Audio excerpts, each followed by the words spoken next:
Hello my dear students, welcome to E master ji. आप देखिए ये पेज नंबर 176 पे इन टेक्स्ट क्वेश्चन ही है। अब इन क्वेश्चंस को करने की कोशिश करते हैं। क्या कह रहा है यहाँ पे ध्यान से देखिए। देखो क्वेश्चन क्या कह रहा है। A ray of light travelling in air enters obliquely into water. अब देखो, अब ये हमारा क्या आ गया, रिफ्रैक्शन का चीज आ गया। यहाँ पे ध्यान से देखो, ray of light travelling in air enters obliquely into water. एक लाइट है, एयर से वाटर के अंदर उसने एंट्री मारी।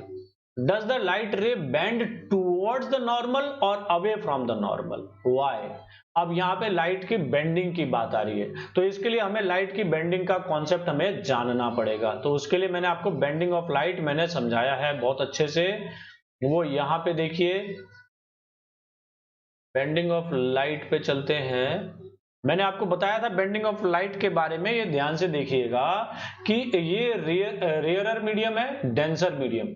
रेयरर मीडियम में क्या बताया था मैंने कि अगर रेयरर मीडियम में लाइट रेयरर मीडियम से डेंसर मीडियम में जाता है तो इसका मतलब क्या होता है, और दूसरा डेंसर से रेयरर में जाएगा तो क्या होगा। रेयरर मीडियम में लाइट की स्पीड हाई होती है, डेंसर मीडियम में लाइट की स्पीड लो होती है। इसी तरीके से यहाँ पे डेंसर में स्पीड लो होगी तो रेयरर में हाई होगी। तो जब रेयरर में क्या होता है, लाइट की स्पीड तेज होगी और तेज से वो कम स्पीड हो रही है, तो जब कम स्पीड होगा तो इसकी बेंडिंग कहां पे होगी, टुवर्ड्स नॉर्मल, नॉर्मल की तरफ बेंड होगा।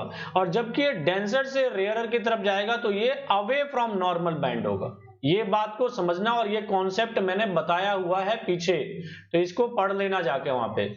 ठीक है, वही चीज यहाँ पे ध्यान रखना, क्या रेयरर। और हमारा यहाँ पे इस क्वेश्चन में क्या हो रहा है, एयर से वाटर के अंदर जा रहा है, तो एयर जो है वो रेयरर मीडियम है और वाटर हमारा डेंसर मीडियम है। तो रेयरर से डेंसर में इट मींस ये बेंडिंग टुवर्ड्स नॉर्मल होगा, इस बात को जानना। तो वही बात यहाँ पे कह रहा है कि a ray of light traveling in air enters obliquely into water। वो एयर से वाटर के अंदर एंट्री मार रही है, तो उसका जो does the light ray bend towards the normal और away from normal, किधर की तरफ बेंड होगा, तो वो नॉर्मल की तरफ बेंड होगा। ठीक है, नॉर्मल सभी लोगों को पता होना चाहिए, जिस प्लेन से वो रिफ्रैक्शन हो रहा है और उस रिफ्लेक्शन सरफेस पे परपेंडिकुलर लाइन होती है। ठीक है, ये हाइपोथेटिकल लाइन होता है, बनाया हुआ नहीं होता, लेकिन इसको एज्यूम करते हैं। तो बात समझ में आ गया। और क्यों भैया, क्योंकि ये रेयरर मीडियम, एयर में लाइट की स्पीड ज्यादा थी और वहां से जब वो वाटर में गया तो वाटर में लाइट की स्पीड स्लो हो गई, इसीलिए। तो वही बात क्या कह रहा है, the ray of light bends towards the normal when a ray of light enters from an obliquely rarer medium having low refractive index to an obliquely denser medium. Rarer से डेंसर में जाएगा, इट्स स्पीड स्लोज डाउन, उसका speed क्या होगा, कम हो जाएगा। And it bends towards the normal, और वो नॉर्मल की तरफ बेंड करेगा। Since water is optically denser than air, जो वाटर है वो एयर से ज्यादा डेंसर होता है, इस वजह से a ray of light entering from air into water will bend towards the north. ठीक है स्टूडेंट्स, तो ये बात सभी लोगों को क्लियर होनी चाहिए। अगला क्वेश्चन देखते हैं नेक्स्ट। कह रहा है light enters from air to glass having refractive index 1.5।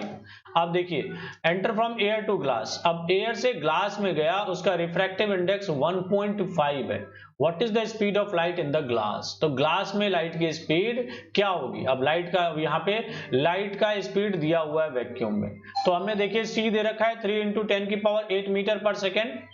ये हमें लाइट की स्पीड दे रखी है, पहली बात। दूसरी चीज, ग्लास का हमें रिफ्रैक्टिव इंडेक्स दे रखा है, और रिफ्रैक्टिव इंडेक्स का फॉर्मूला मैंने आपको बताया कि यहां पे देखिए, अगर मैं रिफ्रैक्टिव इंडेक्स को, अगर देखिए रिफ्रैक्टिव इंडेक्स यहां मान लूं, और कहां से जा रहा है, एयर से ग्लास में जा रहा है, एयर टू ग्लास, तो क्या होता है, ग्लास पहले लिखते हैं और with respect to air, air बाद में लिखा। और यहाँ पे क्या होगा, ये रिफ्रैक्टिव इंडेक्स हो गया। यहाँ पे क्या होता है, किस मीडियम से आ रहा है, एयर से, तो स्पीड इन एयर, स्पीड किसकी बात हो रही है, एयर की, और लाइट की स्पीड की, और स्पीड इन ग्लास। ठीक है, और एक बात को ध्यान रखना कि जितना वैक्यूम में लाइट की स्पीड होती है, करीब करीब एयर में उसके अप्रोक्सीमेटली बराबर ही होती है। तो इसी फॉर्मूले को हम यूज कर लेंगे, ध्यान से देखिएगा। रिफ्रैक्टिव इंडेक्स कितना दे रखा है, 1.5, तो 1.5 is equal to speed of light in air, तो ये हो जाएगा 3 × 10⁸। ये हमें नहीं पता, यही तो निकालना है। What is the speed of light in glass, तो ये निकालना है हमें, तो इसको x मान लो।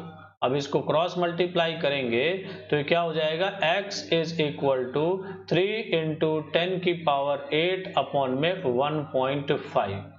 तो 1.5 से क्या हो जाएगा, 15 इंटू 2, 1.5 2 जा 3 होता है, तो ये क्या हो जाएगा 2 इंटू में 10 की पावर 8 मीटर पर सेकेंड।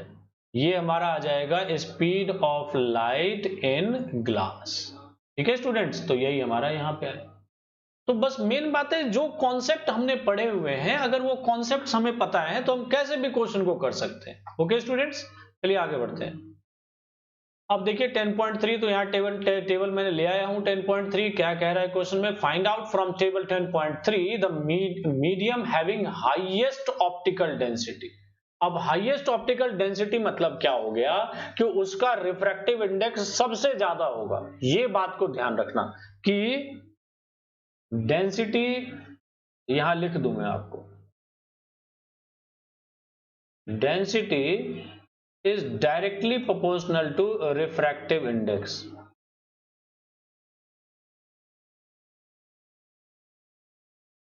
मतलब क्या हो गया, डेंसिटी जो होगा वो रिफ्रैक्टिव इंडेक्स के डायरेक्टली प्रोपोर्शनल होगा। डायरेक्टली प्रोपोर्शनल मतलब डेंसिटी जितनी ज्यादा होगी रिफ्रैक्टिव इंडेक्स भी उतना ही ज्यादा होगा। ठीक है, और जितना ज्यादा रिफ्रैक्टिव इंडेक्स होगा वो क्या होगा, उसके इनवर्सली प्रोपोर्शनल होगा स्पीड ऑफ लाइट। मतलब जिस मीडियम का रिफ्रैक्टिव इंडेक्स जितना ज्यादा होगा उस मीडियम में स्पीड ऑफ लाइट उतना ही कम होगा। ये तीनों रिलेशन आपको समझ में आना चाहिए। क्या बोला, जिस मीडियम में जितनी ज्यादा डेंसिटी होगी उसमें लाइट की स्पीड उतनी ही कम होगी। रिफ्रैक्टिव इंडेक्स जितना ही ज्यादा होगा उतना ही स्पीड ऑफ लाइट कम होगा। और डेंसिटी ज्यादा होने का मतलब रिफ्रैक्टिव इंडेक्स भी ज्यादा है, और रिफ्रैक्टिव इंडेक्स ज्यादा मतलब लाइट की स्पीड उस मीडियम में कम। तो वही चीज यहाँ पे टेबल में देखिए ध्यान से, ये एयर का 1.00 मतलब, और ये किसके रिस्पेक्ट में निकाल रखा है, vacuum, with respect to vacuum. जो हम रिफ्रैक्टिव इंडेक्स यहाँ पे लिखते थे ना, हम यहाँ पे किसके रिस्पेक्ट में, एयर के रिस्पेक्ट में, तो यहाँ पे वैक्यूम के रिस्पेक्ट में ले रहे हैं। तो यहाँ पे देखो ये वैक्यूम के रिस्पेक्ट में एयर का 1 मतलब करीब करीब दोनों में स्पीड ऑफ लाइट बराबर ही होगी। देख रहे हो कितना कम है, ये 1 के अप्रॉक्सी तो है बिल्कुल। यहाँ पे देखो आइस में 1.31, ये ज्यादा हो गया, मतलब आइस में भी लाइट की स्पीड कम हो जाएगी। वाटर में 1.33 और कम। यहाँ पे देखो, यहाँ सब में देख रहे हो यहाँ बढ़ती जा रही है वैल्यू, मतलब यहाँ पे स्पीड कम होती जाएगी। इस तरफ देखिए और वैल्यू बढ़ गई, और सबसे ज्यादा रिफ्रैक्टिव इंडेक्स कहां पे, 2.42। इसका मतलब क्या हो गया कि इसमें लाइट की स्पीड सबसे कम है। ठीक है, 2.42। तो diamond is the substance which have highest refractive index and in which speed of light is lowest. ठीक है, तो वही बात यहां पे बता रहा है। हाईएस्ट ऑप्टिकल डेंसिटी डायमंड का है, लोएस्ट ऑप्टिकल डेंसिटी एयर का है। Optical density of a medium is directly related to the, जो मैंने बात बताई, with the refractive index of that medium. A medium which has the highest refractive index will have the highest optical density and vice versa. जिसकी density सबसे कम होगी उसका refractive index सबसे कम होगा। It can be observe from the table 10.3 that diamond and air respectively have the highest and lowest refractive index, जैसा कि हमने देखा। Therefore, diamond has the highest optical density and air has the lowest optical density। और इसके बाद एक बात और लिख देते, सिर्फ यही पूछा है, यही भी लिख देते, इसीलिए hence in air speed of light is equal to speed of light in vacuum।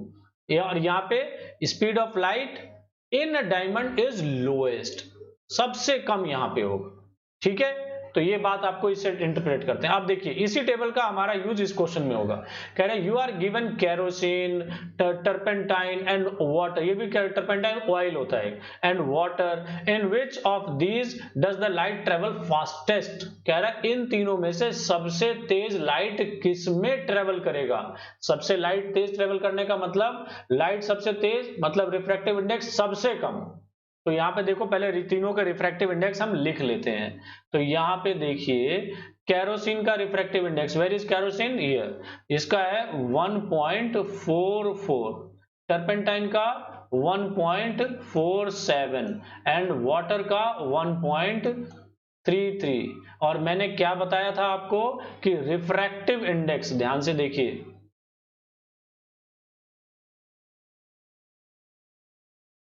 refractive index is inversely proportional to speed of light।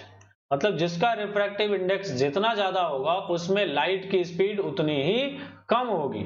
तो क्वेश्चन क्या बोल रहा है, अब देखिए, you are given kerosene, turpentine and water, तीन चीजें दी हुई है। In which of these does the light travel fastest, light सबसे तेज किसमें ट्रेवल करेगा, तो ये सबसे ज्यादा चाहिए, मतलब ये रिफ्रैक्टिव इंडेक्स सबसे कम चाहिए होगा। तो इन तीनों में सबसे कम रिफ्रैक्टिव इंडेक्स किसका है, वाटर का, इसलिए वाटर में सबसे तेज लाइट ट्रेवल करेगी। ठीक है students, in water light travels fastest as compare to kerosene and turpentine because the refractive index of the water is lower than that of kerosene and turpentine.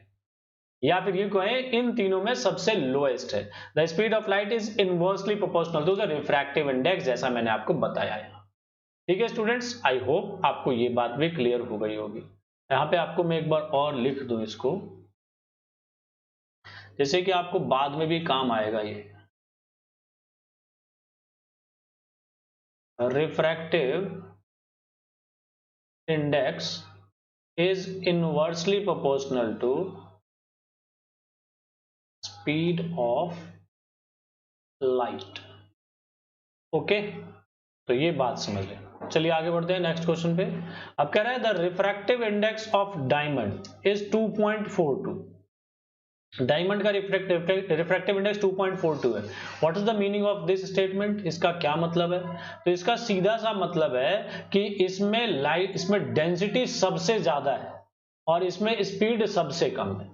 The refractive index of diamond is 2.42. This means that the speed of light in diamond will reduce by a factor of 2.42। इसको देखो, अगर मैं वैसे निकाल के आपको फॉर्मूले के हिसाब से समझाऊं, यहाँ पे देखिए रिफ्रैक्टिव इंडेक्स ऑफ डायमंड दिया हुआ है। डायमंड का रिफ्रैक्टिव इंडेक्स, इट मीन्स आपको ये डायमंड का किसके रिस्पेक्ट में है, तो ये एयर या वैक्यूम, एयर ही मान लो, एक ही बात है दोनों का, इज इक्वल टू क्या होगा, speed of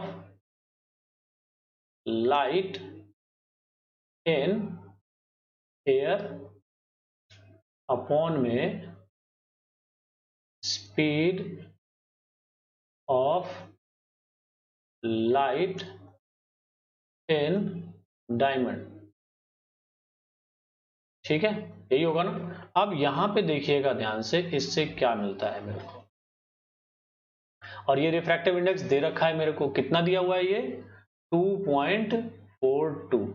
तो यहां पे देखिए, इससे क्या पता लगाऊंगा मैं, speed of light in diamond मुझे निकालना है, तो ये उधर जाएगा, वो नीचे आ जाएगा, तो ये क्या हो जाएगा, speed of light in diamond is equal to, वो नीचे आ गया, मतलब 1/2.42 multiply speed of light in air. ठीक है, तो ये क्या आ गया हमारा, speed of light in diamond आ गया, और ये 1/2.42 speed of light in air आ गया।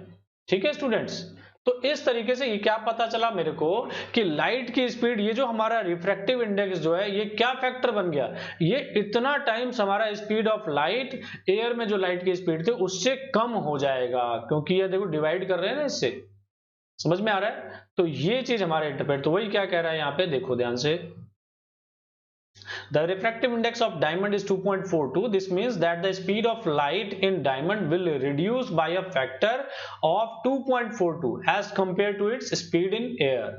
In other words, the speed of light in diamond is 1/2.42 times the speed of light in vacuum. Vacuum या air एक ही बात है, ठीक है, vacuum और air। ओके स्टूडेंट्स, तो ये बात भी क्लियर हो जानी चाहिए सभी लोगों को। ठीक है स्टूडेंट्स, तो आज के लिए बच्चों बस इतना ही। नेक्स्ट वीडियो में अब नेक्स्ट क्वेश्चंस के साथ, नए क्वेश्चंस के साथ मिलते हैं। तब तक के लिए thank you very much and take care of yourself and जय हिंद,